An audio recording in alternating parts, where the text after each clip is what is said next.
ABC News with Satyam Weinstein. The federal government has called on Optus to step up its handling of the major data breach, saying it still hasn't provided government agencies with critical information about customers. Here's political reporter Stephanie Dalzell. The cyber attack occurred almost a fortnight ago, with personal details of millions of Australians potentially compromised. Government frontbencher Bill Shorten says Services Australia wrote to Optus last week, asking for the full details of all affected customers whose Medicare and Centrelink details were leaked.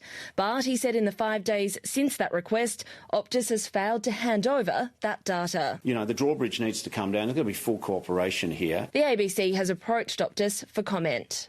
Attorney General Mark Dreyfus has confirmed encrypted text messages could be subject to surveillance from the National Anti-Corruption Commission under proposed legislation.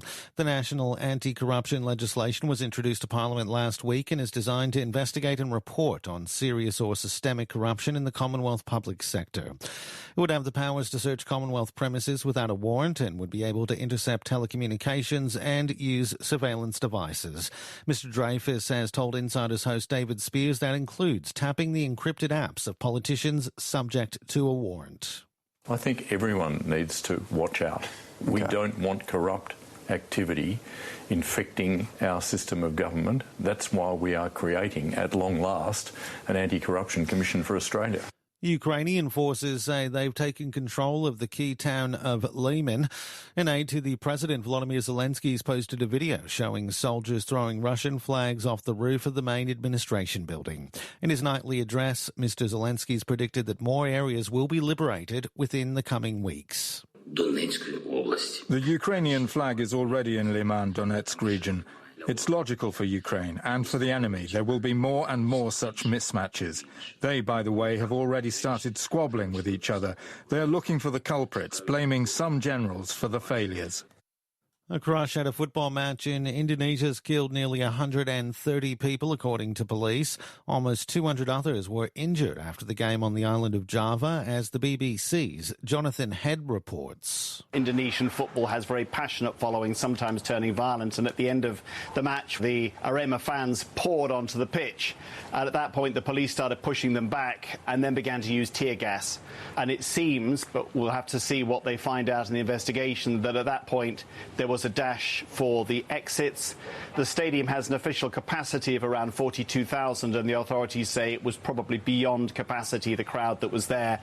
And it seems that many of the victims were crushed trying to get through quite narrow exits. US President Joe Biden will travel to Puerto Rico and Florida in the coming days to survey the damage from Hurricanes Fiona and Ian. The death toll is continuing to rise in the United States in the wake of Ian. Authorities in North Carolina say at least 4 people have been killed, while reports suggest more than 50 have died in Florida. The figures are expected to climb as floodwaters recede and search teams reach more areas that were previously cut off by the storm. Early estimates put the damage bill at around $60 billion. Elizabeth Thompson from the U.S. National Guard has been distributing relief packages to people in need in Florida. Depending on what their needs are, some people don't need the food or they don't want the water. We're just here to give whatever they need. And, you know, some people come through, you know, they've been through a hard time. So maybe some hugs and some care is all they really need as well. Excitement is building in Sydney ahead of the NRL Grand Final. National Sport reporter David Mark is amongst the fans at Olympic Stadium. A sellout crowd of 82,000 people is making its way into the Olympic Stadium, most of them wearing the blue and gold of Parramatta. Penrith are the defending champions with plenty of grand final experience, led by star halfback Nathan Cleary, son of the Panthers coach Ivan. Parramatta haven't played in a grand final for 13 years or won one for 36, but the team will take some comfort from the fact that they've already beaten the Panthers twice this year. David Mark, ABC Sport, Olympic Stadium.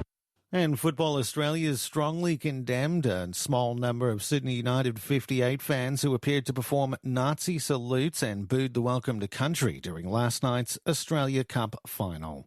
More than 16,000 fans attended the match in Western Sydney, with A-League team Macarthur FC beating Sydney United 58 2-0. You're up to date with ABC News.